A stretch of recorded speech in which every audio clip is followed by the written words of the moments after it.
Boa noite, gente boa. Bem-vindos ao Cogito, bem-vindos à Masterclass. Hoje, como já repararam, temos aqui o grande Carlos Fiolhais. Ele é conhecido como divulgador da cultura científica, do conhecimento científico, mas ele é cientista. Ele é um homem de Coimbra, mas nasceu em Lisboa, portanto fez o caminho contrário, hás de me contar essa história. E hoje ele está aqui para falar sobre o futuro da humanidade no médio e no longo prazo. A pergunta é, será que estamos a caminho de uma sociedade pós-humana? E será que o nosso convidado concorda com isso? Se calhar não, portanto temos aqui um confronto interessante. Eu vou fazer aqui um bocadinho de advogado do diabo, vou espicaçá-lo, ele vai tentar defender a humanidade e o humanismo o mais que puder. Carlos, faz o favor. Obrigado. É um gosto estar aqui convosco, neste cogito, a cogitar. Exatamente, é um grande nome, não é? Cogito. É. Eu gosto do verbo, eu cogito, cogitas. Exato. Olha, estamos a falar de futuro de médio e longo prazo. Acho que talvez seja bom esclarecer quem nos está a ver e a ouvir. O que é isto de projetar o futuro? O futuro adivinha-se? Como é que se faz? Pode-se tentar, pelo menos. Uma bola de cristal? Tens uma bola de cristal em casa? Bem, temos um cérebro. Não é em casa, mas é com o nosso corpo. Cada um de nós tem um cérebro. E o animal humano tem esta capacidade, talvez maior, mais desenvolvida que nos outros animais, de, reunindo o conjunto de experiências que tem, pegando em todas as interações que já teve, consegue imaginar, consegue projetar aquilo que pode ou não acontecer e tem, enfim, possibilidades de escolha.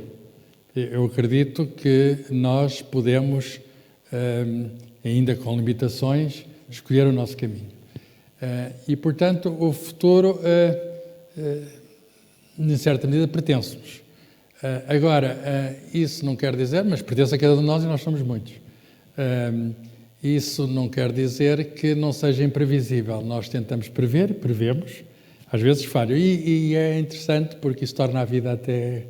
Eu acho que torna a vida engraçada. O futuro não é? Uma pessoa não querer saber. É uma caixinha de surpresa, não conseguir saber. Querer saber, não conseguir. Fazemos escolhas certas, muitas vezes escolhas erradas. O futuro é uma grande caixinha de surpresa. Mas toda a gente vai à meteorologia ver se vai chover amanhã. Bem, aí sim, vai haver uma tempestade muito grande amanhã. Previnam-se, há um alerta laranja. Aqui o laranja não tem qualquer conotação política. Porque nós desenvolvemos ferramentas, que é o método científico, de conseguirmos prever aquilo que são acontecimentos naturais. Portanto, com o nosso conhecimento da atmosfera, há umas certas massas de ar, a interação com a água e com a terra, é o tempo meteorológico, e nós pomos esses dados nos computadores. Os computadores, de algum modo, são memórias auxiliares que nós temos, certo. E são grandes instrumentos para nos auxiliar a prever o futuro e significa diminuir os perigos. Os computadores fazem previsões, são supercomputadores que numa rede mundial recolhem, enfim, há uma rede mundial de recolha de dados e depois os dados são tratados por grandes máquinas e com alguma possibilidade, e que é limitada, ao fim, eu não consigo dizer o tempo que vai fazer daqui a 15 dias aqui em Oeiras, claro. Mas que amanhã vai estar uma tempestade em Portugal, posso dizer com alguma garantia. Portanto, é bom uma pessoa recolher-se. Por outras palavras, o próprio conhecimento científico de algum modo, protege-nos de algumas das possibilidades do futuro, porque nos tempos antigos não havia essa capacidade de previsão, a pessoa levava com uma trovoada, rezava a Santa Bárbara. Mas o segredo é ter sensores por todo o lado, estão sempre constantemente a medir os vários indicadores. Sim, atualmente é automático. E depois projeta uma trajetória. Para grandes massas de ar e com algumas limitações. Portanto, ou seja, a melhor forma de prever o futuro é estudar o passado. Sim, e sem dúvida nenhuma. Não podemos prever o futuro, mas uma coisa é certa, ainda é mais difícil prever se não sabemos o passado. Okay. Nós em física, e eu sou físico, temos as equações do movimento, se queremos escrever um sistema, pode ser um sistema clássico, quântico, mas temos equações do movimento, e não chega para saber o que vai acontecer. As equações permitem-nos, enfim, saber a evolução, mas é preciso saber de onde se parte. Portanto, é preciso duas coisas, aquilo que nós chamamos de condições iniciais e depois as equações do movimento. E os computadores, de uma maneira ou de outra, fazem isso. Damos as equações, damos as condições iniciais e até podemos, como está a acontecer agora para as alterações climáticas, fazer vários cenários, com várias condições, com várias ações possíveis, podemos fazer cenários. E isso é uma maneira, enfim, de caminharmos para o futuro, de caminharmos com maior segurança, que é uma coisa que nós gostamos muito de ter alguma segurança. O Woody Allen dizia: gosto muito do futuro porque é lá que eu vou passar o resto dos meus dias. Convém passar bem o resto dos dias, não é? Já que é lá que a gente vai viver, que seja com algum conforto. E então, a ciência, o método científico, viram no filme anterior, a certa altura, há um indivíduo com o telescópio que olha para o céu, esse momento é emblemático. E imediatamente a imagem seguinte é uma nave espacial. Demorou um bocadinho, demorou 400 anos entre o telescópio, mas foi, de algum modo, digamos, a capacidade humana de, usando instrumentos, observar melhor a natureza e descrever e prever a natureza, que nos permitiu hoje pôr, enfim, a Estação Espacial Internacional em órbita. Outro dia os russos já lá foram, meteram, imaginem, foi há pouco tempo, um diretor de cinema e uma atriz, a fazer um filme. por acaso muito bonita, foram, estou à espera do filme, e tiveram lá uns dias no espaço a fazer um filme. Portanto, já se podem pôr, digamos, um set de cinema no espaço e filmar lá. Antes era com cenários de ficção científica. Hoje vamos lá filmar mesmo lá em cima. Enfim, quer dizer, temos possibilidades hoje que eram inimagináveis. Quem é que podia prever no tempo de Galileu? Nem o cinema, nem a rodagem de filmes em órbita no espaço. E hoje temos uma dúzia de pessoas que andam aqui à volta disto. E dão uma série de voltas à Terra durante o dia e noite de repente para eles. Para nós demora 24 horas, para ele é muito mais rápido, porque andam aqui a cirandar. Eu gosto também do verbo cirandar. Andam a cirandar. E de facto nós fizemos um progresso extraordinário e esse progresso era muito difícil de adivinhar. Muito difícil. Quem é que poderia adivinhar que hoje teríamos a World Wide Web? Que hoje teríamos coisas como o Google, a Amazon... Nem os escritores de ficção científica previram isso. É muito difícil. Bem, comunicações rápidas, o H.G. Wells previu umas coisas, previu a bomba atómica, comunicações rápidas, de algum modo o laser, mas a realização prática disso, quer dizer, uma pessoa carregar num sítio e ver com som e imagem alguém que está do outro lado do mundo, como hoje podemos correntemente fazer, não é? Podem falar com alguém que está na China sem... Okay. E, portanto, isto é uma coisa que era inimaginável. Eu vou dar exemplos de previsões falhadas, mas grandes previsões. Houve um Marshal Foch francês, em 1911, antes da Primeira Guerra Mundial. Ele disse que os aviões, já havia, não é, na altura, desde o início do século, os Wright, são um brinquedo interessante, mas isso não tem qualquer... não pode ser usado em guerras. Ora bem, demorou quanto tempo a Primeira Guerra Mundial, ainda mais na Segunda, a ver que os aviões eram decisivos na guerra. Segunda Guerra Mundial, há um general americano, especialista em explosivos, da Academia Militar, que disse ao Presidente Truman, o catedrático de explosivos, disse ao Presidente Truman, lá quando ouviu falar lá do projeto da bomba atómica, essa geringonça, vou usar a palavra agora, uma vez que já não há geringonça, podemos usar já explodiu. No seu sentido mais normal. Não é? Essa geringonça, pois eu sou professor, é invocar a autoridade, coisa que não se deve fazer. Eu sou professor de explosivos e garanto que essa geringonça nunca explodirá. Pois bem, explodiu no Japão 2 vezes, felizmente não explodiu mais vezes. Isto são apenas alguns exemplos, mas mais recentemente, para ver a dificuldade de prever o futuro, o senhor da IBM, a maior empresa de computadores, ainda hoje, previu que no mundo haveria talvez necessidade para 4 ou 5 computadores. E outro, a companhia DEC já acabou, o chefe da DEC nos anos 70 disse não há necessidade nenhuma de ter um computador em casa. Hoje trazemos no bolso. Não há necessidade nenhuma. E o próprio Bill Gates, que está rico, é um dos homens mais ricos do mundo, à custa do consumo que nós fazemos do software dele, disse, e não foi há muito tempo, em 1981, eu lembro-me perfeitamente que eu já tinha acabado o curso, estava a doutorar-me, ele diz esta coisa espantosa: 640K de memória para qualquer maquineta chega e sobra para toda a gente. Não sei se sabem a quantidade de memória que trazem no bolso. As pessoas falam em gigas, que são milhares de milhão. 640K é 1000. E, portanto, o Bill Gates, que é um dos construtores do futuro, foi incapaz de prever o futuro. E se me perguntarem agora a mim, como é que vai ser daqui por 10 anos? A única atitude, a tudo sensato, um Bill deve dizer-se, Não sei, posso fazer conjecturas. Portanto, a nossa capacidade para ver o tempo é muito limitada. Daqui a um ano eu não sei o tempo que vai fazer aqui. Mas a ideia que eu tenho é que é preferível ter uma ideia do futuro que até pode estar errada, do que não ter ideia nenhuma. Sim. Porque nós precisamos ter uma ideia do futuro. Sim. Precisamos saber para que curso é que devemos ir. A vários níveis. Precisamos saber que profissão é que devemos escolher, sim, etc. Física e mental, não é? Vamos lá ver, a vida é sempre uma projeção no futuro. Dito de uma maneira mais simples, a vida é sempre esperança, não é? Se não tivéssemos um projeto, porque é que queríamos acordar de manhã? É muito interessante. Por exemplo, eu sou cientista e se me perguntarem porque é que eu quero acordar de manhã, é uma boa pergunta, porque é que uma pessoa quer abrir os olhos, não é? Porque é que eu quero acordar de manhã? A resposta que eu dou, porque eu vou saber mais coisas no dia da manhã. Eu tenho coisas que eu não sei hoje e amanhã posso vir a saber. Um sábio português diz isso, Garcia de Horta, no século XVI.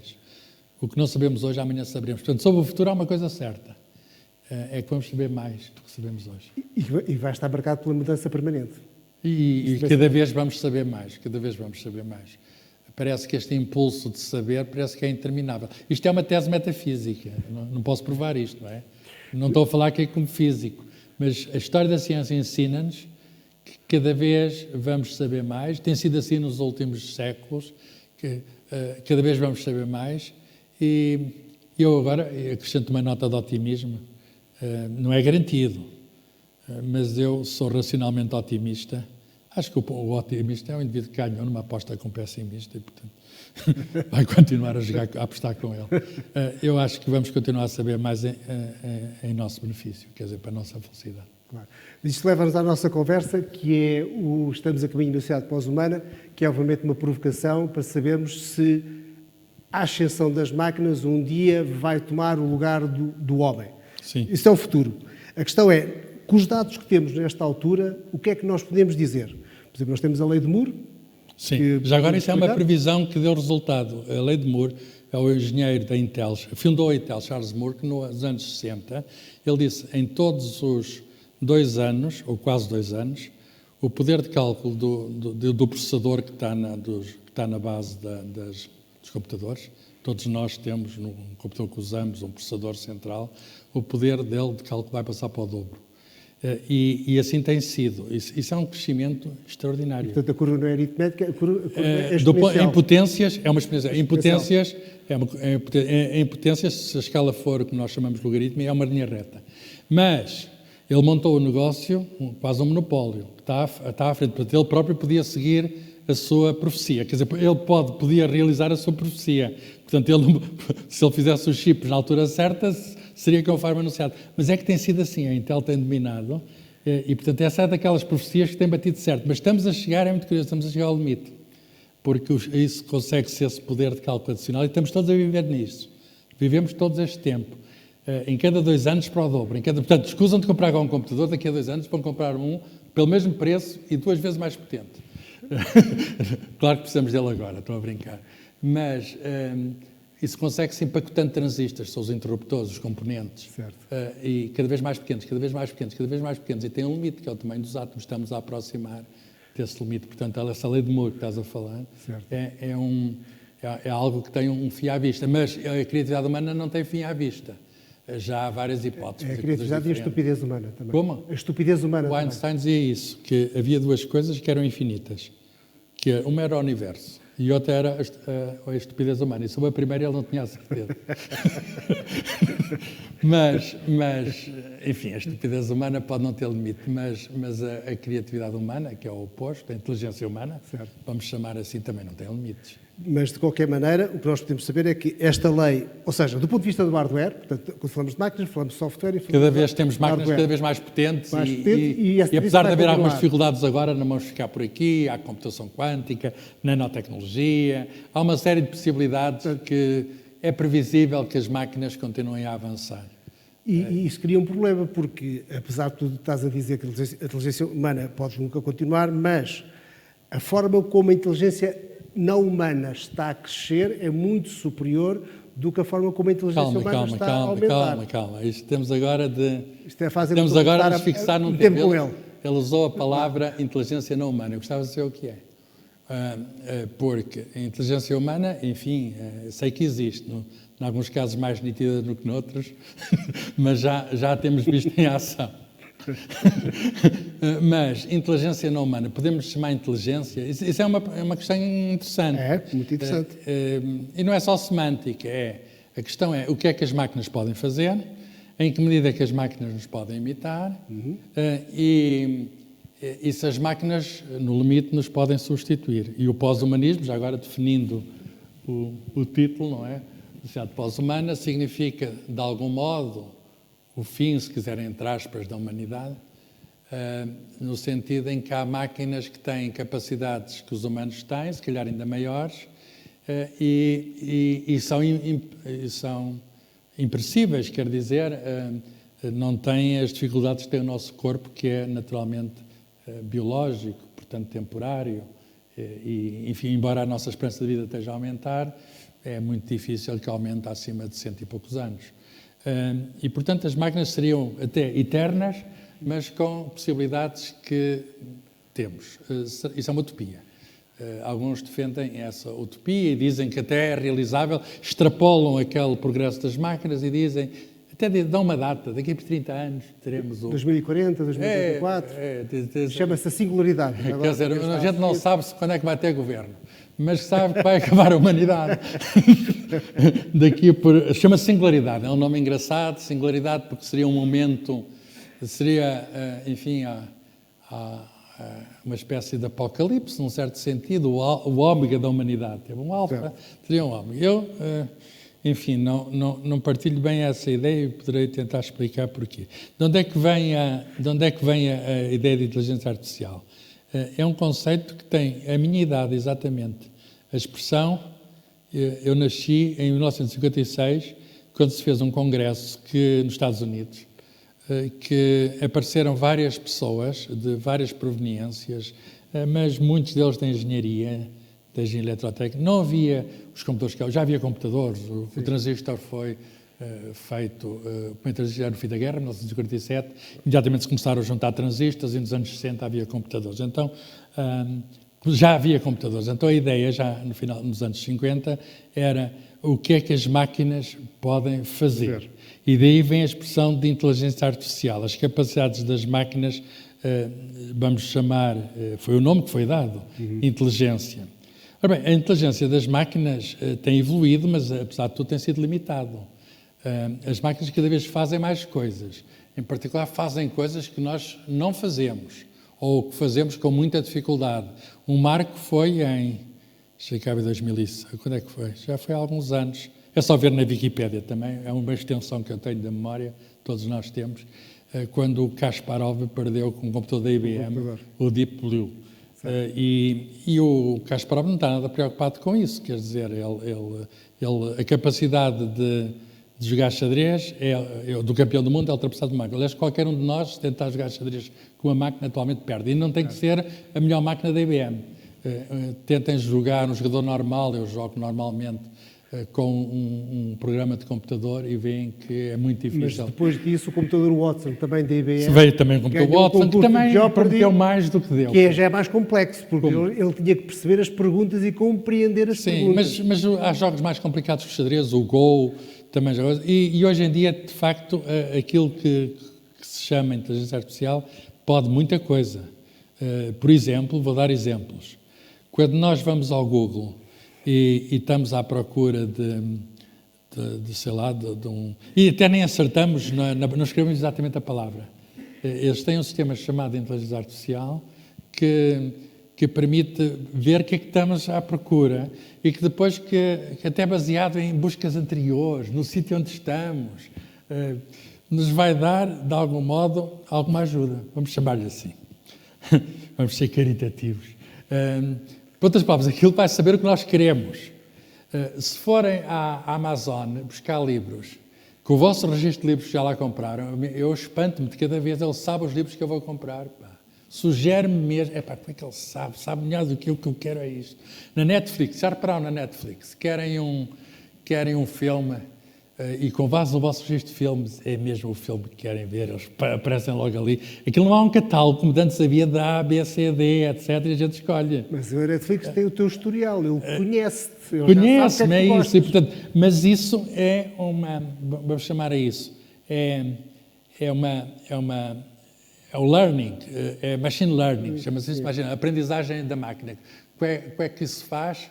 É muito interessante saber como é que isto se faz. Isto, de algum modo, imitando os nossos neurónios. Há redes chamadas neuronais, ou neurais, que são, no fundo, registros, e o que se faz é submetido à chamada aprendizagem. Há um conjunto de dados e o processamento dos dados vai mudar à medida que entram dados.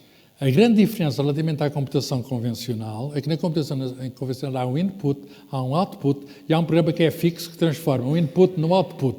Na inteligência, na deep learning, machine learning, depois se for mais sofisticada chama-se deep learning, os dados e o programa confundem-se, quer dizer, os dados entram dentro do programa. Os dados entram do programa. E qual é e tem muito efeito. Portanto, com novos dados, aquilo vai fazer coisas que antes não fazia. Portanto, é preciso treinar a máquina. É preciso fornecer dados, mas ela aprende muito depressa. Mas nós também temos de treinar, nós temos que ir para a escola. Hoje as máquinas, por exemplo, hoje há software que aprende as regras de xadrez e em poucos minutos passa a jogar xadrez com um campeão. Um sistema computacional genérico. Sabe as regras, começa a treinar, vê como é que se ganha, como é que se perde e aprende no instante a ganhar. Ainda não há para o futebol. Mas, senão aí há equipas que precisavam de tudo. Portanto, o conceito é muito interessante, mas uma dificuldade é que aquilo funciona como uma espécie de black box.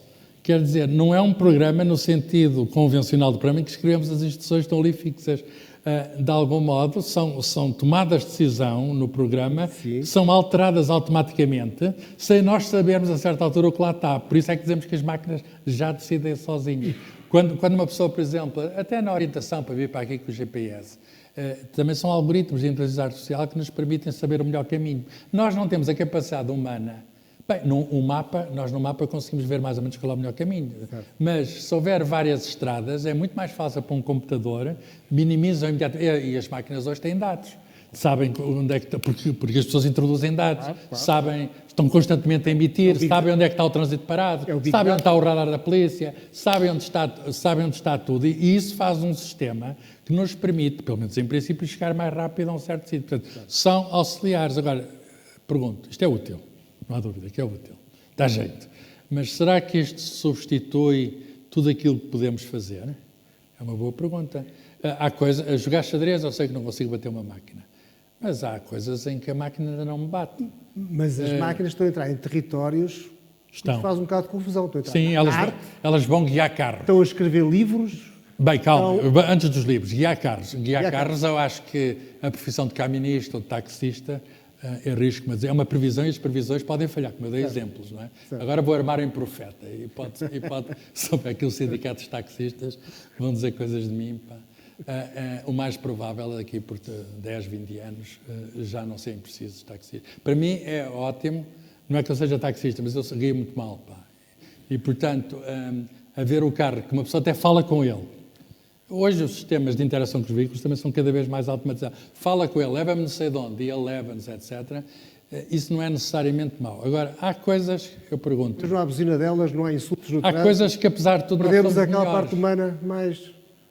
É? Está aqui um candidato a ir num carro desses também, vamos os dois. Agora, há coisas que... Por exemplo, o facto de eu estar a ver com esta visão panorâmica e a evolução proporcionou-nos este aparelho visual que é muito sensível, por exemplo, a certas mudanças rápidas. Está tudo parado, mas se houvesse alguém que de repente levantasse uma mão, o meu olho está muito treinado para ver que alguém que levantou uma mão. Porquê? Porque desde os tempos pré-históricos e antes disso, podia não ser uma mão, mas era um animal que aparecia rapidamente e nós treinamos para ver coisas. As máquinas estão agora a ser treinados sistemas de visão e cada vez são melhores nisso. Sistemas de visão automáticos já conseguem ter a perícia, por exemplo, de um médico radiologista, olham para uma chapa fotográfica, foram treinados para ver o que são tumores e já quase que sabem tanto como um médico que tem muita experiência de ver tumores, etc. Aliás, a melhor coisa neste momento é um médico e um sistema automático. Ter o sistema automático e ter o sistema humano ao mesmo tempo. Portanto, que valida Mas, por exemplo, eu vou dar agora exemplos de coisas que a gente faz e eu não sei se as máquinas fazem, ou se vão ser capazes de fazer. Nós temos esta coisa de nos apaixonarmos, acontece, não é? Aos melhores, não é? Eu já vi robôs apaixonados nos filmes de ficção científica. Estão a imaginar, enfim, máquinas que se apaixonam. O que é isso? Bem, nós dizemos a paixão, que há umas hormonas, etc. Depois começa pela visão e tal, até se calhar há um momento alguém acena, ou pisca o olho, qualquer coisa. Mas a certa altura, como é que se diz? Em inglês, fall in love. O fall é muito adequado, é mesmo às vezes uma queda. Apaixona-se. Fall in love é apaixonar em português. A pessoa apaixona-se. Acontece, não é? Não é explicável pela lei de Newton. Nem é possível fazer grandes previsões. Eu aí não conheço nenhum sistema automático que diga, às vezes nem se sabe bem porque é que nos apaixonamos. As máquinas são capazes de ter esse gesto que é, eu diria, radicalmente humano. Outro exemplo. Nós, enfim, apesar de tudo, somos, a espécie humana é uma espécie, eu vou-lhe chamar de uma maneira muito simples, crente. O que é que isso quer dizer? Apesar de haver um fenómeno até relativamente em crescimento de ateísmo, a maior parte da população humana é crente de uma maneira ou de outra. E, aliás, os ateístas ou gnósticos não chegam a 15%. Portanto, a espécie é uma espécie crente, o que significa que há um sentido do transcendente. Aliás, é muito curioso que este sentido do transcendente também, na minha opinião, existe mesmo que não se consolide com uma crença tradicional. Porque todos nós, digamos, a certa altura, temos qualquer coisa que não sabemos explicar, um mistério que podemos chamar espiritual. E a questão é esta: acham que uma máquina pode ter esse tipo de preocupações com o transcendente? Acha que uma máquina pode, sei lá, imaginar um Deus e... Carlos, vamos pôr a coisa ao contrário. E nós, humanos, não somos uma máquina? Em certo sentido, sim. Agora depende do que é ser humano e do que é ser máquina, não é? Em certo sentido, sim. Isso é uma discussão muito grande se o computador é uma máquina. Se o nosso cérebro é uma máquina. A parte mais interessante do nosso corpo é o cérebro. É uma máquina incrível. É uma parte incrível. É a melhor máquina que há. Há quem diga que há outros sítios do corpo. Mas demorou muito tempo a ser construída. Mas para mim é mais preciosa. Demorou muito tempo a ser construída e mais, cada um de nós é único. Tem um cérebro único com as suas experiências. Claro, uma parte genética. E tem um consumo de energia irrisório. Não, enorme. Comparado com o outro resto do corpo. O Michio Kaku dizia que nós precisamos de comer. Se fosse preciso fazer um computador com a inteligência de um humano, era preciso um arranha-céu cheio de computadores, era preciso desviar um rio para arrefecer os computadores e era preciso uma central nuclear para alimentar de eletricidade esses computadores. Nós, com um bocadito do açúcar, os hidratos de carbono, etc., em geral, que a gente toma nas refeições, uma parte do nosso corpo que consome essa energia é precisamente o cérebro, que está em permanente funcionamento, com o sono, que é absolutamente vital para alguma regeneração dessa máquina. Agora, a questão é, isso é um computador? Eu sei o que é um cérebro, o cérebro existe, e sei o que é os computadores, são máquinas que conseguimos fazer até agora. Até agora não há nenhuma máquina que, eu dei alguns exemplos, que se aproxime do nosso cérebro. Mas, por exemplo, as emoções são das coisas tidas mais humanas que existem.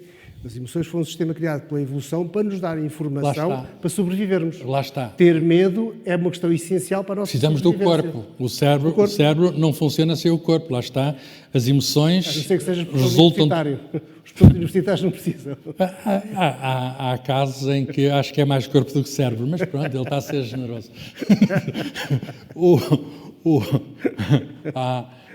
Há aquele exemplo paradigmático do Stephen Hawking, que já, infelizmente, já morreu, que tinha o corpo reduzido ao mínimo e o cérebro ampliado ao máximo, não é? Exatamente. E eu conheço casos em que é ao contrário, que é o cérebro reduzido ao mínimo e o corpo ampliado ao máximo. Enfim, há todas as variedades. A questão é, ao longo da evolução, e disseste muito bem, e no filme aparece a evolução, ao longo da evolução, a evolução é a aprendizagem permanente, é engraçado. Muito lenta, Nós temos mais de 1 milhão de anos. Depende, o Homo sapiens tem menos, tem 200 ou 300 mil anos. Mas nós vimos hominídeos anteriores. E temos dentro de nós, de algum modo, marcas biológicas, digamos, do animal ancestral que nós já fomos. E há coisas mesmo que... A primeira célula, a Luca. De algum modo, quer dizer, nós aprendemos... eu vou dar exemplos de adaptação que nós temos. Os nossos olhos são uma máquina de visão incrível, já falei dela, que estão ajustados precisamente para apanhar ao máximo a luz que o Sol emite ao máximo. É a chamada luz visível. Porque é que há muitas outras luzes, a luz de infravermelhos, raio-x, etc. Se tivéssemos nascido perto de uma estrela que emitisse infravermelhos, nós veríamos de noite, usaríamos a visão infravermelho. Portanto, e o que é curioso é que não fomos só nós. Com poucas exceções, as abelhas, por exemplo, vão à ultravioleta, mas sobrepõem com o visível. Todos os animais, toda a grande biodiversidade que tem aparelhos de visão, eles conseguem... Há uns que não têm aparelhos de visão. Por exemplo, animais que sobreviveram nas cavernas não chegam a ter olhos, não precisam. Não precisam? Não precisam. Animais que se dizem umas lagartas sem olhos que existem em cavernas da Eslovénia. E, portanto, nós, como todos os animais, adaptámos a este planeta que está em torno desta estrela.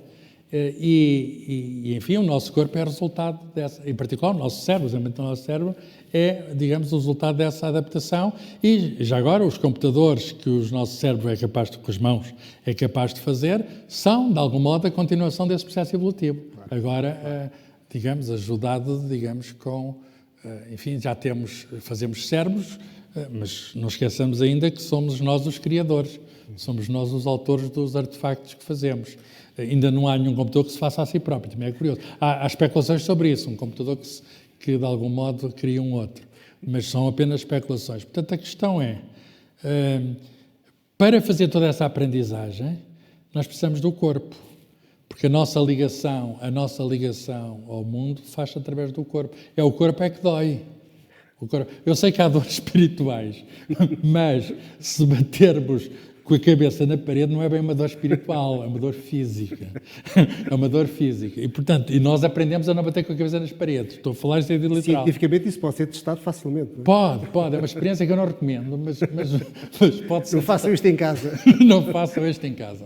Não façam nada do que eu estou a sugerir. Não é boa ideia bater com a cabeça na parede. Nem em sentido literal, nem em sentido figurado. Mas aprendíamos. Como? Aprendemos. E, portanto, reparem, aí está outra dificuldade do pós-humanismo, porque se o cérebro precisa do corpo, e se é o corpo que permite aprendizagem, ou tem permitido aprendizagens, cá está, as emoções se resultam da interação, digamos, com o nosso ambiente, e são fundamentais, não é? Para a nossa vida. A questão é, eu sei que há sistemas artificiais, computadores, portanto, que têm já formas, podem ser a forma humana, os tais robôs, etc., mas o corpo delas, apesar de terem alguns sensores, é muito limitado na sua interação com o mundo. Mas, Carlos, mas nós sabemos que a evolução resulta do facto de nós haver feedback positivo. E, portanto, há um feedback positivo... E negativo também, não é? Negativo também, mas... A cabeça é feedback negativo. Há uma tendência para melhorar. A questão é, e se de repente os computadores também tiverem um açúcarzinho que é um bocadinho mais de eletricidade? Ou se tiver qualquer coisa que os motiva a aprender? Quer dizer, ele anda a ler uns livros ou filmes de ficção científica. Hoje está a imaginar... Hoje eu terei o dia para te chatear. Exatamente, está a imaginar umas drogas que os computadores tomam. Bem, um facto é que nós temos computadores que são mais potentes, por razões que eu já expliquei, empacotam-se mais transistores, e com esses computadores, não basta a máquina, é também preciso o software. Com o conveniente software, nós... Enfim, eu não digo que não estamos confrontados com a questão, e estamos mesmo confrontados com a questão da inteligência artificial. Estamos confrontados com a questão da inteligência artificial. O que eu não sou é fatalista, como defendem as pessoas da teoria da singularidade, dizer que a humanidade está condenada, que a humanidade vai ser vítima do seu próprio sucesso e que as máquinas vão virar contra nós e que nós não vamos ser precisos, vamos ser, digamos, de algum modo vai haver uma história pós-humana, uma história depois da história. Eu não acredito muito nisso. Para já, é declaração de interesse, não estou interessado. Já agora, eu sou humano e, portanto, gostava de continuar a ser humano. E se puder ter filhos e netos humanos, não. Mas eu sei que a especulação é interessante. Se devemos preocupar com isso. Eu sei que há pessoas que escreveram já manifestos, Um deles foi o próprio Stephen Hawking. Descobriu o perigo que estávamos confrontados era a inteligência artificial. Outro que assinou isso, mas essa pessoa, neste momento o homem mais rico do mundo, o Elon Musk, enfim, diz umas coisas às vezes que enfim, que não era necessário dizer. E, portanto, ele diz coisas muitas vezes para vender. Também é preciso ver isso. Sim, diz coisas para chamar a atenção. Ele é um grande vendedor. Sim. É um grande vendedor e, portanto, ele diz coisas para chamar a atenção. E com êxito. As pessoas vão atrás de muita coisa que lhes provoca a imaginação de consumo, a imaginação de consumo. E a questão é, será que esse é o maior perigo que estamos confrontados? Com certeza temos de ter cuidado, consciência, que a ciência tem de ter consciência. Quer dizer, isso não é apenas um problema dos cientistas, é um problema de nós todos. Hoje em dia fala-se, por exemplo, de ética artificial. A ética artificial esses sistemas automáticos, regidos por inteligência artificial, têm de ter um certo número de princípios éticos, até para decidir questões simples. Se houver um caso em que há um desastre inevitável, como é que se minimiza o prejuízo? De um lado atropela uma pessoa, do outro lado atropela duas pessoas. Parece terrível, mas parece-nos também óbvio que duas pessoas é um prejuízo maior que uma pessoa. O problema são as leis de Asimov. As leis de Asimov é outra história, é dizer que os robôs não devem fazer mal a um ser humano, etc. E acho bem, eu acho bem. E pode fazer também à sociedade. Então, quando o ser humano está a fazer mal à sociedade, o que é que o robô faz? Ética para robôs é algo que neste momento e até começa a ser estudado nas faculdades de Direito, é curioso. Portanto, eu acho muito bem que as pessoas se preocupem com essas questões, até porque não é uma questão meramente científica ou tecnológica, é uma questão social.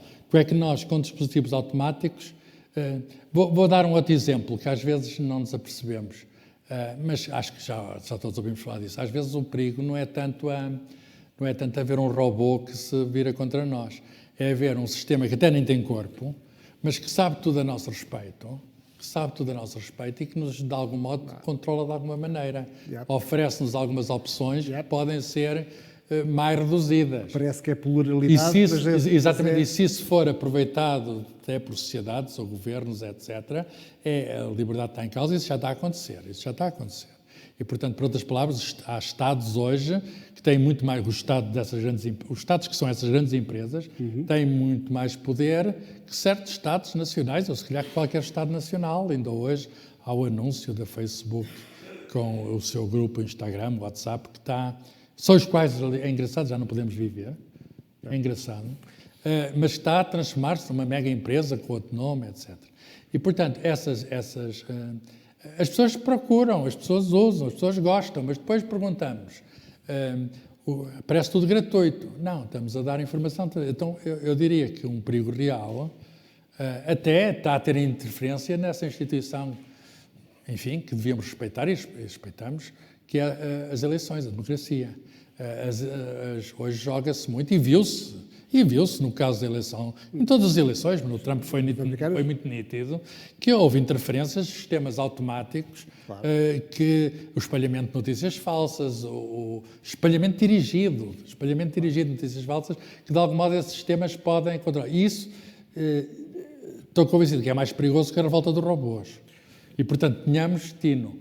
É preciso alguns sistemas de informação serem regulados.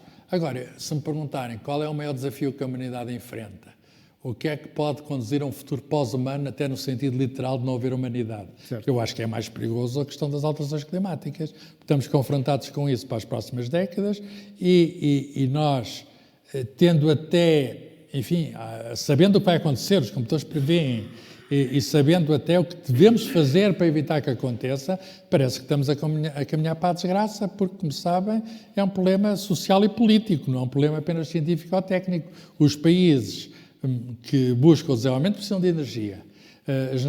A forma de fornecer energia ainda recorre hoje bastante a combustíveis fósseis. Além de gostarem de ter energia, toda a gente gosta de andar de carro, ou de andar de avião, ou de andar de comboio, portanto, que também estão a usar combustíveis fósseis. Também gostam de estar aquecidos, também gostam de estar em comunicação e as comunicações também gastam energia. E, portanto, tudo isso faz com que... E a humanidade está a crescer. Provavelmente também podemos fazer projeções. A demografia diz que vamos ter 10 mil milhões de habitantes no final do século. Se calhar vai haver autorregulação, quando for demais, o planeta é limitado, os recursos são limitados. é capaz de haver um pico da população e descer. A história diz-nos que isso é feito com guerras e com... A história diz-nos que é feito com epidemias. Com epidemias, exatamente. Epidemias e guerras, sim, a história ensina-nos isso. Enfim, a história também ensina-nos muita coisa, mas não é fatalista. Claro. Quer dizer, a história também nos... Vamos lá ver. A história também nos diz que fomos salvos de muitas desgraças, até na medicina, através de vacinas. A fome... Sim, quer dizer... Claro. E já agora, as pessoas que dizem que as guerras são coisas... e dizem com razão que são coisas terríveis, mas apesar de tudo estamos num tempo, havendo conflitos, há vários polos de conflitos no mundo, não há guerras generalizadas terríveis como houve no passado, a custarem milhões de mortes, como na Segunda Guerra Mundial. Já passaram 70 anos. Morre-se mais hoje nas estradas do que em guerras, morre-se mais por causa de problemas derivados da obesidade do que da fome. Sim. Ou seja, as séries longas dizem-nos que nunca se viveu, em média... E eu estou de acordo, nunca se viveu tão bem como hoje. Nunca se viveu tanto, isto é fácil de medir. Tão bem é mais difícil dizer o que é tão bem. O PIB talvez não meça o que é. Mas o PIB é verdade. Nunca o PIB mundial foi tão alto como agora. Eu sei que há desigualdades, certo. Mas estou a falar, portanto, quando foi da Revolução Científica, começou um período, a seguir depois da Revolução Industrial, as várias fases, primeiro a máquina a vapor, depois a máquina elétrica, agora as máquinas eletrónicas, continua a crescer e, portanto, chamamos a isso de desenvolvimento e significa que o rendimento médio das pessoas está muito longe do tempo medieval em que esteve séculos e séculos estagnado. Claro. As pessoas nasciam, morriam em média 30 anos depois de ter nascido, em média, uns eram logo à nascença. E, portanto, morriam e não tinham os meios que têm hoje. Portanto, eu diria que nunca se viveu tão bem e nunca se viveu tanto. Estava eu a dizer, isto é mais fácil de medir. Há agora uma pequena questão com esta pandemia, de um pequeno decréscimo da esperança de vida, mas, aparentemente, digamos, houve uma inovação extraordinária das vacinas, usando novas tecnologias nestas coisas. Quem é que previa isso? Quem é que previa? Os maiores especialistas em imunologia. E eu fiz uns podcasts e pude falar com alguns deles. Eles, no início, disseram que se houvesse uma vacina era bom. Quanto tempo demora a fazer uma vacina? A última que conseguimos fazer foi em 4 anos. Foi uma coisa muito apertada para a papeira, etc. Pois bem, esta vacina foi em 10 meses. Este tipo de vacina foi em 10 meses. Alguém podia... Portanto, chama-se isso inovação. Sim. Chama-se isso inovação. E a inovação, por definição, não se prevê. Há exemplos engraçadíssimos. Por exemplo, sobre o crescimento da população e a escassez de recursos. Quando eu andava a estudar, nos anos 70, agora ainda estudo, mas andava a estudar com notas de exame. E agora já. Havia um famoso relatório do Clube de Roma, se calhar as pessoas havia um crescimento da população, os limites eram finitos e eles viam quando é que havia escassez. É fácil fazer projeções do computador. Estávamos condenados. E uma senhora chamada Donella Meadows, o Clube de Roma, era uma equipa do MIT, estávamos condenados. E estamos condenados já, de acordo com as pesquisas dos anos 70, já a humanidade se teria estado condenado há muito tempo. Nada daquilo eram os melhores cientistas naqueles de planeamento da altura. Certo. Falhou completamente, como muitas outras coisas. E falhou porquê? Precisamente por causa da inovação. Porque as pessoas tiveram soluções criativas. Claro.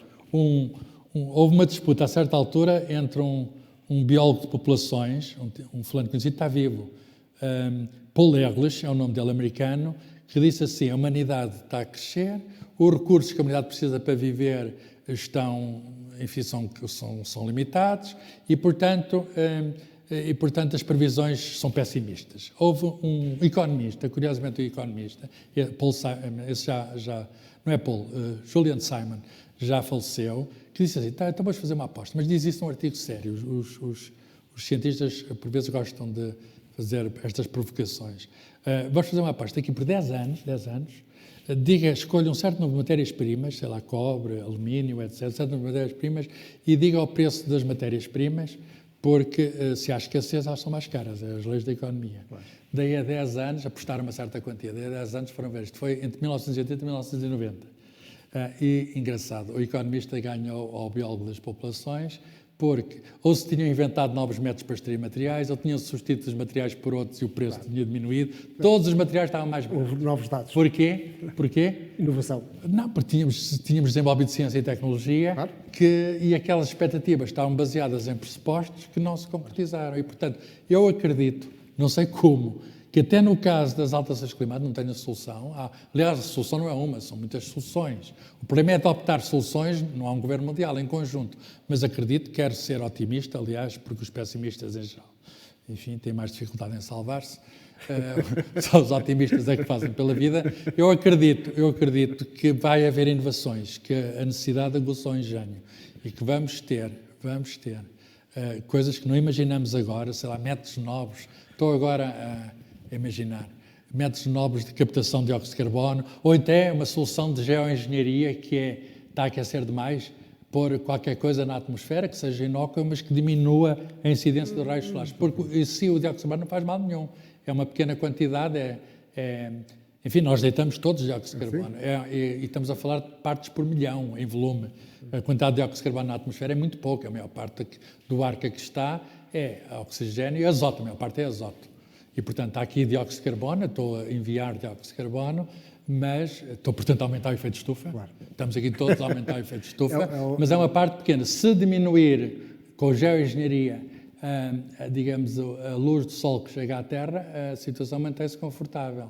Mas estou a falar de soluções que são dificilmente concebíveis e que são caras e que estamos a falar para o planeta todo, não é numa parte da Terra. Não é tratar da nossa casinha, é tratar da casa comum. A minha aposta é que vai ser na energia, vai aparecer fontes de produção de energia. Já temos várias, a questão é que não são satisfatórias. A matéria é a energia solidificada. A energia, as eólicas, e nós em Portugal temos, as hidráulicas também, as solares. Bem, a eólica é quando há vento, se não houver vento não há maneira de armazenar energia, tem de ser consumida, não há maneira fácil de armazenar energia, não há pilhas gigantescas para conservar ali a energia.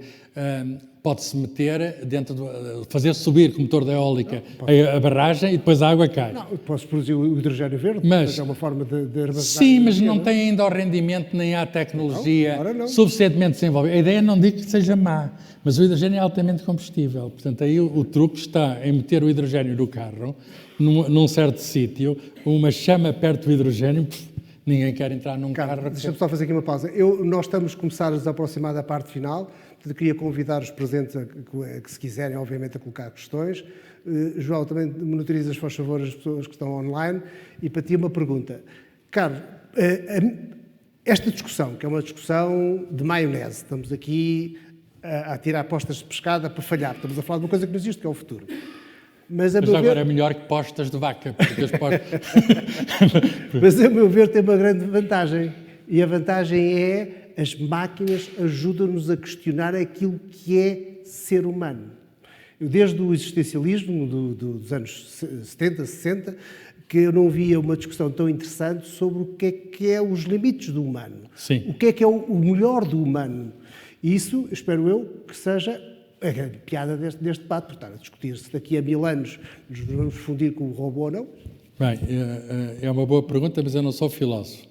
Mas a filosofia trata da questão de... Mas a filosofia também precisa da ciência, eu sou cientista. E a questão, para o cientista, o humano é quem faz perguntas, mas num certo sentido, nós somos, a parte que faz perguntas, somos também um objeto muito interessante. Quer dizer, podemos fazer perguntas sobre nós próprios e nós fornecemos dados à filosofia e cada vez mais as chamadas ciências sociais e humanas, em particular aquela... vão buscar coisas às ciências exatas e naturais, em particular às neurociências que tratam, portanto, deste objeto que temos aqui no crânio. O que é que podemos dizer sobre nós próprios? Cada vez dizemos mais coisas sobre nós próprios, mas é um objeto muito volúvel. O ser humano não existe sozinho e isso torna as coisas muito complicadas, porque é mesmo, e as sociedades humanas, ser humano é ser gregário, ser humano é estar em interação com os outros. Não há humanidade num só indivíduo, portanto, a humanidade é a relação dos indivíduos. Portanto, o confinamento é desumano. O confinamento, de algum modo, limita a humanidade, então não limita. Claro. Alguém que gosta de... Nós somos feitos para comunicar com o outro. Põem até na pré-histórica viu-se. Na pré-história viu-se, põe um grupo humano deste lado, separado para outro grupo humano por um rio, e vai haver um dos dois lados que vai fazer uma ponte e ir ter com o outro. ou com a outra, não sei. E, portanto, os macacos, por exemplo, não fazem isso. Os macacos não têm até algumas formas de cultura, etc., mas podemos chamar a cultura também, mas a cultura humana é uma cultura que tem esta procura de aproximação. Agora, quem somos nós, falando no plural, não é? Não a pessoa, mas o conjunto das pessoas. Boa pergunta, quem somos nós? Os gregos interrogavam-se já sobre isso. No templo de Apolo, em Delfos, havia um frontão que dizia conhece-te a ti mesmo. No fundo, é procurar a resposta a essa interrogação, conhecer a si próprio e também, enfim, saber que o outro é diferente de mim. Temos coisas em comum, somos iguais, mas somos diferentes. E como é que nós lidamos com as diferenças? Enfim, nós aprendemos muito no tempo dos gregos. A racionalidade é uma herança que vem do tempo grego. E já agora, a racionalidade é uma marca muito forte do humanismo. A racionalidade, que é uma coisa que é individual, mas que é também coletiva. Claro. Por outras palavras, que é eminentemente coletiva. A racionalidade só tem sentido, só é eficaz, se houver relação entre indivíduos. Por exemplo, a própria ciência. A ciência nunca é, que é um exercício de racionalidade, nunca é o que o indivíduo faz. É uma comunidade. O indivíduo pode enganar-se, errar é humano, lá está. Ora bem, caminhando na história, nós vemos que no Renascimento olha, lá está o Descartes, que é o do cogito ergo sum, a pergunta é a mesma. E se calhar, com todos os elementos que hoje temos de ter de ciência e tecnologia, ainda estamos a responder à velha questão do templo de Apolo em Delfos, que é quem somos nós? Mesmo quando nos interrogamos sobre as estrelas, sobre o universo, o Big Bang, no fundo, se calhar, o que nós queremos saber é que sítio é este onde nós estamos, e ponho a ênfase no nós. Que sítio é este onde nós... Por outras palavras, são perguntas profundamente egoístas. Nós estamos interessados, o objeto maior de interesse somos nós. E isso também é uma marca da humanidade. O problema das alterações climáticas é a preocupação connosco próprios. O planeta sobrevive bem. Mas eu acho bem. Nós até sobrevive melhor. Se nós desaparecemos, o planeta fica encantado. Mas a questão é, será que corremos o risco de nós nos definirmos naquilo que as máquinas não são? Ou seja, aquilo que não é máquina é o que é humano. E estamos a afirmar-nos... Não, eu direi há um perigo nesse raciocínio, que é pensar que aquilo que é artificial deixa de ser humano. As nossas criações são extensões de nós próprios. Sempre foi assim. Eu sei que há o mito do Frankenstein, que é aquele romance que uma rapariguinha inglesa, Mary Shelley, escreveu no início do século XIX. Ela tinha cerca de 20 anos, quando estava... Já agora a história tem a ver com alterações climáticas, porque a gente sabe das alterações climáticas. Houve um vulcão muito grande que em 1815 explodiu na Indonésia, Tambora, e causou uma flutuação do clima à escala global. Portanto, foram tantas as emissões que a Europa não teve verão nesse ano. E o Byron reuniu um conjunto de amigos, entre os quais o Shelley, um outro poeta romântico, que era, digamos, o namorado, havia de casar com ela, da Mary Shelley, estavam reunidos num lago de Geneve, na Suíça. E o que é curioso é que eles não tinham nada que fazer porque não havia verão, era só todos os dias estava mau tempo, a chover no verão. E aconteceu também aqui em Portugal, em 1815, vão ver, estava mau tempo. E o que é que acontece? Estavam em casa e resolveram inventar histórias. Uma das histórias foi o Frankenstein. Okay. E não foi do Byron, nem do Shelley. Foi da rapariga de 20 anos que teve esse sonho. Na altura falava-se em descargas elétricas do tal monstro, e de facto aquilo corre mal, no romance corre mal, mas criou-se um mito que é muito poderoso, já tem mais de 200 anos, já foi há 2 anos que fez anos o livro, e o mito é as nossas criaturas, no fundo nós projetamos esse mito nos computadores, nos robôs. É o Frankenstein. Algo que nós construímos e que se vira contra nós. Eu sei que o mito existe e é bom saber que o mito existe. E é bom ter consciência de coisas. Mas não deixa de ser humano tudo aquilo que nós fazemos. A ciência e a tecnologia são humanos, são componentes de nós. Quando dizer que são desumanos. Desumanos somos nós próprios quando não somos humanos, mas não são os objetos que criamos. A parábola do Frankenstein é muito interessante, que é, no fundo, perguntar se o conjunto de eletrões que forma o teu corpo, por si só, são suficientes para fazer um humano. Ou se o humano não é só química... O que o Frankenstein tem, e que nós ainda não resolvemos esse problema, é consciência. E, portanto, ele tem boa ou má consciência, mas tem consciência, percebe-se do eu. O que é a consciência? É a percepção do eu. Não há nenhuma máquina que tenha isso. Ao bocado falei da questão do amor, falei da questão da religião, mas há uma questão mais fundamental, que é a questão da consciência. E isso tem sido muito debatido. Há quem diga que é mais uns anos de desenvolvimento de máquinas e temos uma máquina que passa a assinar por baixo, a dizer eu.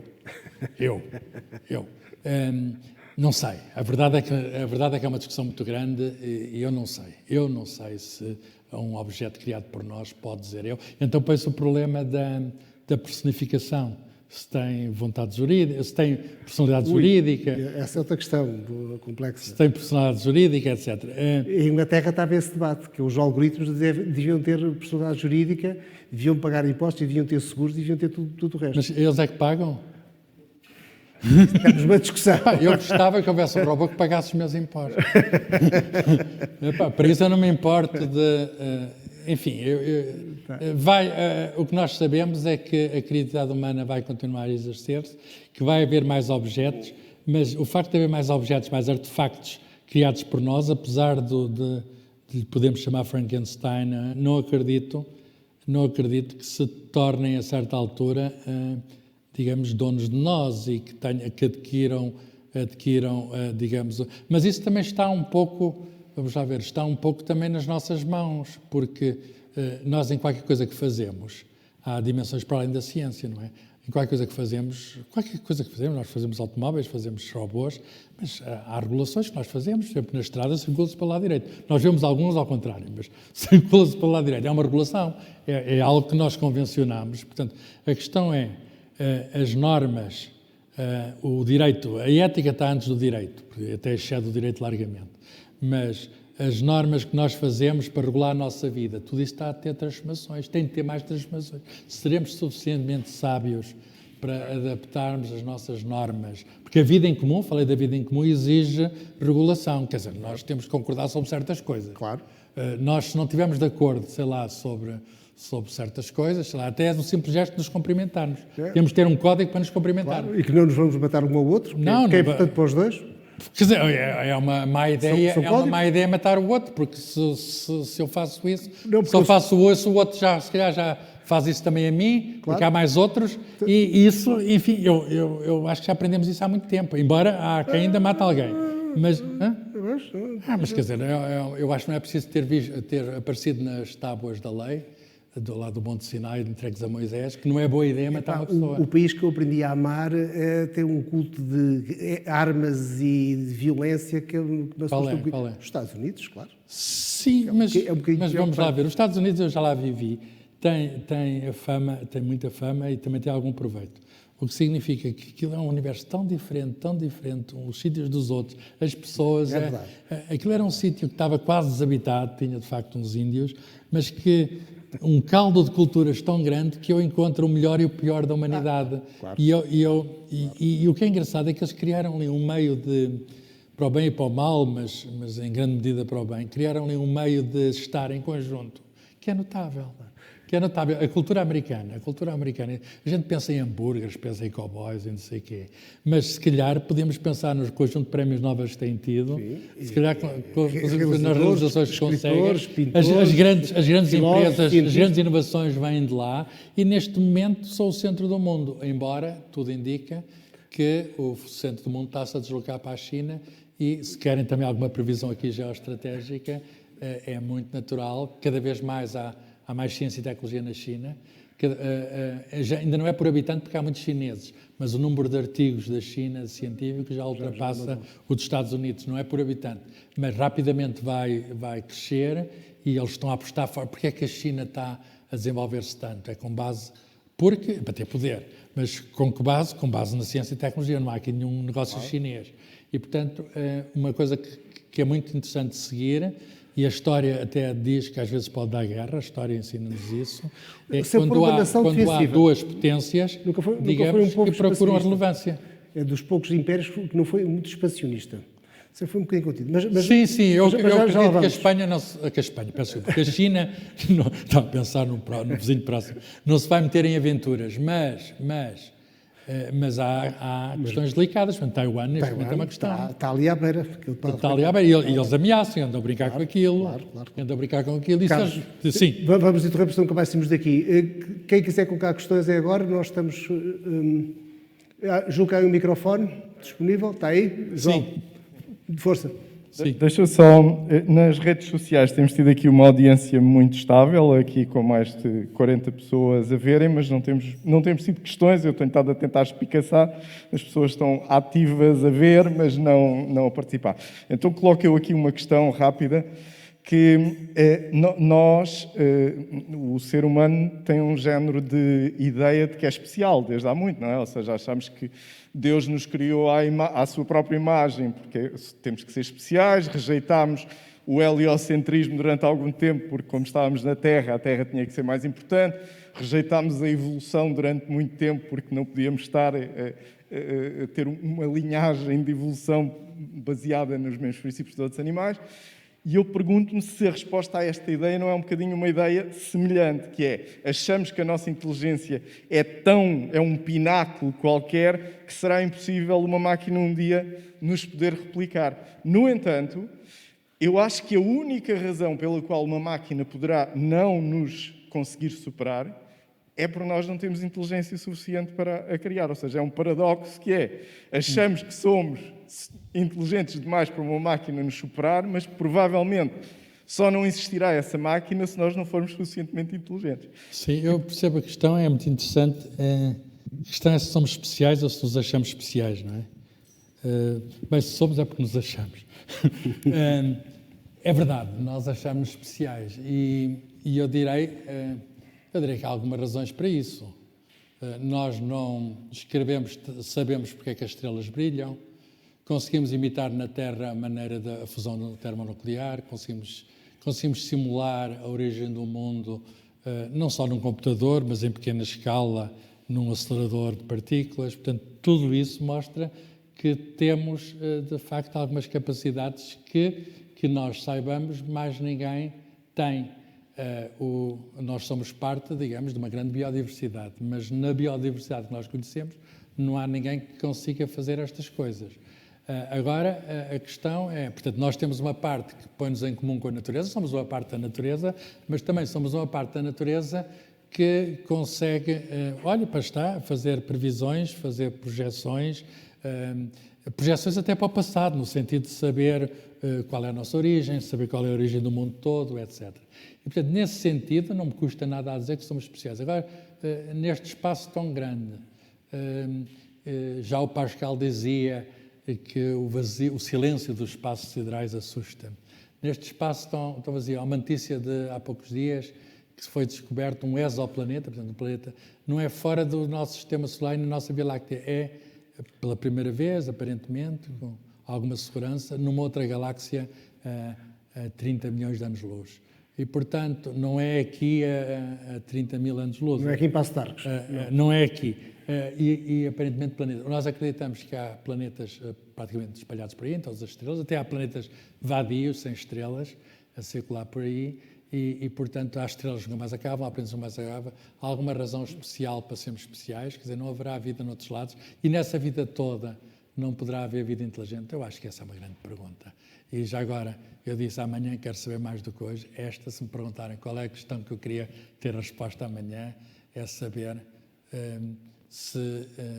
para já, a primeira pergunta é se há vida, e depois que tipo de vida é possível, é bastante possível, até provável, vou usar esta, não sei o grau de probabilidade, mas é provável que no cosmos imenso haja eu vou usar a palavra alguém, que seja capaz de fazer o mesmo que fazemos, e está na ficção científica, não é? Que seja capaz de, sei lá, de fazer ciência, de fazer tecnologia, de fazer arte. Eu não falei da capacidade humana de fazer arte, podia ter falado. Hoje os robôs fazem umas coisas. Até dizem que se põem lá, foi feito por um robô, foi feito por um homem. Enfim, há discussões sobre isso. Há discussões sobre isso. Mas eu não estou a ver, sei lá, peguem no teto da Capela Sistina, um robô fazer aquilo por autoiniciativa, quer dizer, a menos que anda a aprender a ver capela e depois faz isso. Portanto, talvez não temos que ser necessariamente especiais, mas Carlos, tanto quanto sabemos, temos alguma especialidade. Eu responderei desta maneira, ainda que modesta. E se um Tanto dia- quanto sabemos, temos Mas alguma se fizermos máquinas mais inteligentes que nós, elas serão nossas filhas e nós não nos importamos que os filhos sejam melhores que nós.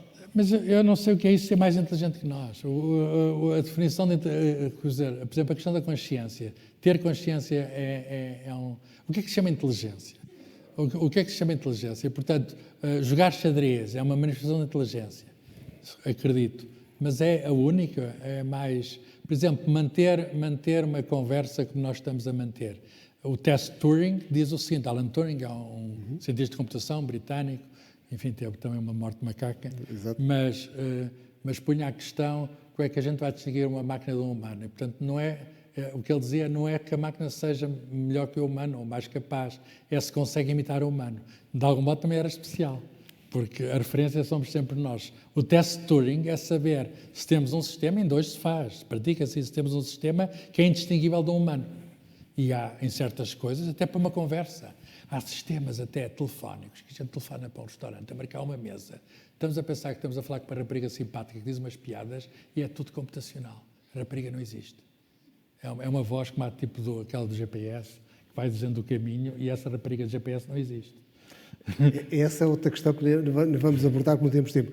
Se algum dia descobrirmos que há vida fora da Terra, isso vai pôr em causa a nossa religiosidade? Eu estou convencido que não. A religiosidade está de tal modo intrincada, respeita uma tradição, as pessoas vão continuar a ir às igrejas e tudo sem.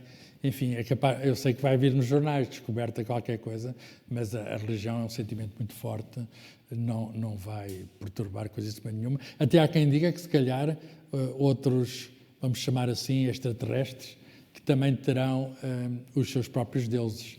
Por outras palavras, que outros possíveis humanos, vamos chamar assim, universos humanos paralelos, Se calhar adoram-nos também a nós. terão Nós somos os deuses deles. também terão os seus próprios. E depois a teologia, até a católica, já está a questionar isso. Será que, por exemplo, um extraterrestre tem de ser batizado?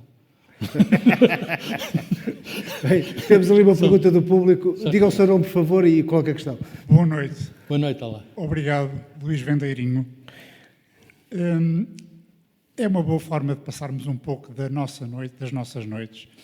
E eu, realmente, indiretamente ao âmago da principal tema que me suscitou, portanto, o tema desta nossa conversa, sim, foi o colocarmos a economia, portanto, na equação, portanto, das relações sociais, que também são as relações de poder, e são as relações de antagonismo entre os povos, e tudo o que trazem por arrasto, portanto, da invasão da privacidade dos cidadãos, da manipulação da propriedade industrial, enfim, o universo, isto, pano para mangas, como se costuma dizer.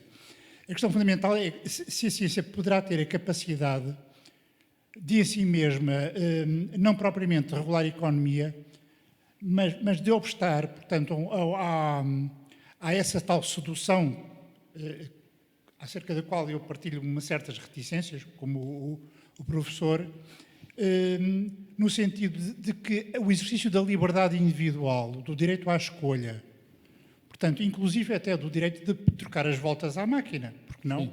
Sim. Mas falo em gestos do cotidiano, não falo na programação, em gestos do cotidiano. Essa tal sociedade pós-humana configuraria talvez uma comutação do cotidiano, uma computação do cotidiano, que em certa medida poderá aliviar-nos de tarefas, mas também condicionar-nos o comportamento. Isto dentro do plano realmente da economia e do que ela implica, sobretudo, porque nós sabemos que a ciência também é o que a sociedade faz. Sim. Da ciência. Sim, eu acho que o sentido... Obrigado. O sentido aqui do termo pós-humano, o sentido que está a ser dado é um sentido radical, no sentido em que os humanos deixam de ser necessários, porque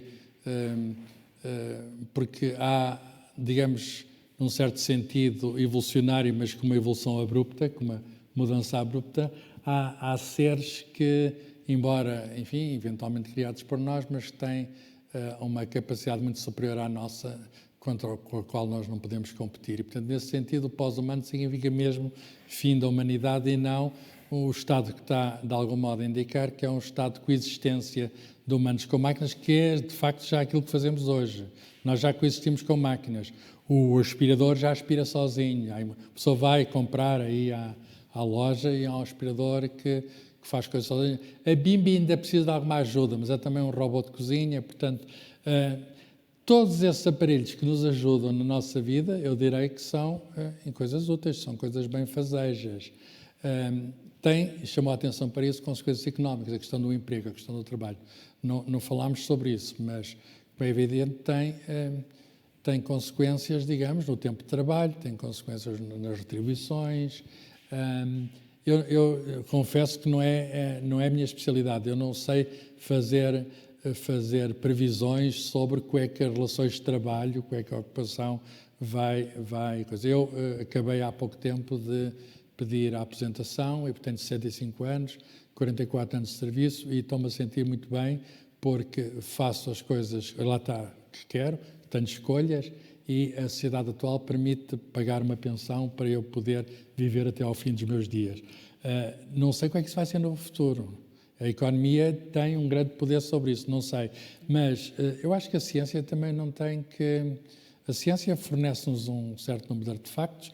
A ciência, antes disso, responde a interrogações, responde à nossa curiosidade. Se nós conhecemos melhor o mundo, vivemos melhor nele, porque ninguém consegue viver num sítio desconhecido, como é óbvio. Ninguém tem segurança num sítio desconhecido. Mas agora, a ênfase que eu quero pôr na resposta é que a ciência está longe de ser a nossa... a única dimensão do humano. E nós temos de pensar que a ciência nos ajuda, mas que a maior parte das nossas escolhas na política, na sociedade, enfim, a economia é uma ciência social, é uma ciência do humano coletivo, são escolhas que transcendem largamente aquilo que normalmente se chama ciência, que é o conhecimento, digamos, da natureza, incluindo, digamos, necessariamente o homem. Mas a economia é uma coisa muito, muito complexa, uma vez que o seu objeto é a sociedade, as relações de troca entre a sociedade. Eu sei que há algumas regularidades, algumas trocas que são previsíveis, as leis do mercado, por exemplo, mas se calhar há outras formas de viver, que não seja necessariamente as leis que de algum modo codificam as nossas interações. Mas eu não sei francamente, mas espero que isso não seja inteiramente científico. Eu espero que enfim, possamos tratar do assunto coletivamente, sem haver necessidade, digamos, de entregar o assunto a um algoritmo. O melhor algoritmo, não nos esqueçamos, somos nós todos. Isso é que é um grande algoritmo. Quer dizer, a humanidade é também isto. A humanidade é viver com os outros. E, portanto, saber qualquer decisão que diz respeito a todos, e estamos num sítio do universo, que é a nossa casa, onde estamos todos. Eu sei que não estamos sempre pacificamente, mas acho que podemos tratar do nosso futuro em conjunto. Temos de tratar do nosso futuro em conjunto. Não sabemos qual é que vai ser o nosso futuro, mas uma coisa estamos certos, vai ser em conjunto e vai ser aqui. Não vai ser tão cedo que se vai para Marte ou para outro exoplaneta para esse da galáxia distante. Deixa-me só, se me permite, Carlos, uma pequena resposta à sua questão. Não é resposta, é um bocadinho enquadramento. Há uma utopia, que é a utopia de nós revivemos um bocadinho, se quisermos, a antiguidade clássica dos gregos, que viviam numa economia dos escravos, e eles podiam-se depois dedicar o seu tempo, não precisavam trabalhar, podiam-se dedicar às artes e àquilo que bem entendessem, que é os robôs serem os nossos escravos do futuro. E nesse caso, se isso um dia vier a acontecer, nós já não precisamos trabalhar e então nós podemos ter ocupações, que são coisas diferentes. E, nesse cenário, a economia já está no lado dos sistemas automáticos e, portanto, podemos equacionar o fim do capitalismo. Já não há necessidade de haver dinheiro, porque os sistemas automáticos fornecem aquilo que são os bens essenciais para nós sobrevivermos. E, se quisermos, de uma forma provocatória, estamos aqui num comunismo 2.0 ou 20.0. Mas isso não é pós-humanismo, isso ainda é a humanidade... É utopia. É utopia que começa esta questão, onde de cada um... Não é garantido que isso Mas a questão interessante é, nesse cenário hipotético, é de cada um segundo as suas necessidades, de cada um segundo as capacidades, a cada um segundo as suas necessidades. Karl Marx, versão século XXIII, ou coisa que o valha. Provavelmente esta é uma discussão que não será para as nossas vidas, mas talvez para os nossos filhos, eventualmente, outros netos. Acho que o capitalismo adapta-se também, o triunfo do capitalismo e, enfim, o comunismo real falhou, não é? O capitalismo vai se adaptando. Claríssimo. Agora, neste momento, com estas Falhou novas... porque não havia inovação. Como? Matou a inovação. Sim, o centralismo matou a inovação. O capitalismo está em evolução e há novas formas, infelizmente, que sabemos que existe o problema da desigualdade, que é um problema muito grave. As desigualdades persistem no mundo, a média do rendimento aumenta, mas, digamos, vamos pegar, sei lá, as 100 pessoas mais ricas do mundo, têm elas muito mais que uma fatia muito grande, elas sozinhas têm muito mais que uma fatia grande do resto da população. E esse problema, o capitalismo tem muita dificuldade em lidar com isso. E como é que nós fazemos a redistribuição, etc. E, portanto, o capitalismo também já percebeu que pode ser vítima das desigualdades. E hoje em dia há muito pensamento sobre isso. Temos a solução? Não temos solução para isso. Mas sabemos, temos consciência das desigualdades e temos consciência também que desigualdades extremas são uma forma de desumanidade. Muito bem, vamos para a última pergunta. Sim, temos aqui umas questões nas redes sociais, uma delas do Fernando Fortes, que pergunta se a virtualização das interações humanas, por quebrar, de certo modo, com algumas formas de empatia, não pode fazer com que o progresso humano deixe de acontecer. Sim, esse receio é legítimo, porque se o outro for como é que se chama, um agente, não é? Como é que se chama? Há uma palavra estrangeira para... portanto, um perfil, pode-se criar um perfil falso, uma pessoa está a criar um ser virtual e a certa altura podemos estar a falar com alguém que até não existe, não é? Isso, de algum modo, é um falseamento humano, é uma ilusão. E, portanto, mas isso já hoje existe. Até há um perigo que é os chamados deepfakes, que voice, uma pessoa conseguir imitar a mim na perfeição em vídeo e pôr num filme eu próprio a dizer coisas que nunca disse. Sei lá, fazer afirmações racistas ou fazer afirmações, sei lá, misóginas, ou seja o que for. É possível fazer isto, destruindo a reputação, etc. E, portanto, a virtualização é, de facto, um perigo para o convívio humano. A certa altura, é um problema que todos conhecem, estamos a viver com ele, distinguir o verdadeiro do falso. No fundo, a questão é essa, distinguir o verdadeiro do falso. Portanto, os falsos humanos são desumanos, não é? Por muito que tenham sido criados por humanos, espalham a confusão e o caos. E nós vemos indícios disso a acontecer. Como é que uma pessoa pode fazer isso? Mais uma vez, se uma pessoa põe uma linha, vai haver alguém que vai passar essa linha. Mas a linha é chamada regulação e nós temos de ter uma penalização para que ele ultrapasse certas linhas. A nossa vida coletiva tem de ser regulada, incluindo a vida em mundos virtuais, que tem de ser regulada. E quais são os limites para isso? Os limites têm de ser impostos por nós próprios e não pelas companhias. Por outras palavras, tem de haver democracia no processo. O interesse não pode ser o lucro das companhias, o interesse tem de ser o nosso. E para isso temos de discutir estes assuntos, como hoje aconteceu aqui. Tens mais alguma questão? Há aqui uns comentários. Só se houver questões, João. Sim. Questões diretas. Sim, mas não. Não, ok. Carlos, quero agradecer a todos. Acabou-se o papel também do desenho. Acabou-se o papel. Muito obrigado aqui ao nosso artista que conseguiu... Eu ainda não vi. O Daniel Lança. Daniel Lança, ainda não vi, mas de facto estar a tomar apontamentos desenhados nunca me tinha acontecido. Para mim é um ato inovador. Exatamente. Muito obrigado. Carlos, muito obrigado por teres vindo. Vieste de propósito de Coimbra para estar connosco. Muito obrigado a vocês também por terem cá estado. Em jeito de conclusão, só para dizer que esta discussão é uma discussão complexa, difícil, inacabada, que não terá impactos tal como ela está formulada nas nossas vidas e, portanto, mas há questões que saem daqui desta discussão para aquilo que são as nossas vidas. A primeira que é o tema geral do COGES deste ano, que é o humanismo tecnológico. Que tem uma pergunta que é: será que a tecnologia nos está a transformar em melhores humanos hoje? E tem a ver com esta discussão que estamos aqui a falar. Isto por um lado. E por outro lado, aquela questão que é o que é ser humano. E a minha interpretação, que eu agora queria partilhar convosco, é aquilo que o humano tem melhor é o amor, é a arte e é a ciência. é uma conduta de vocês.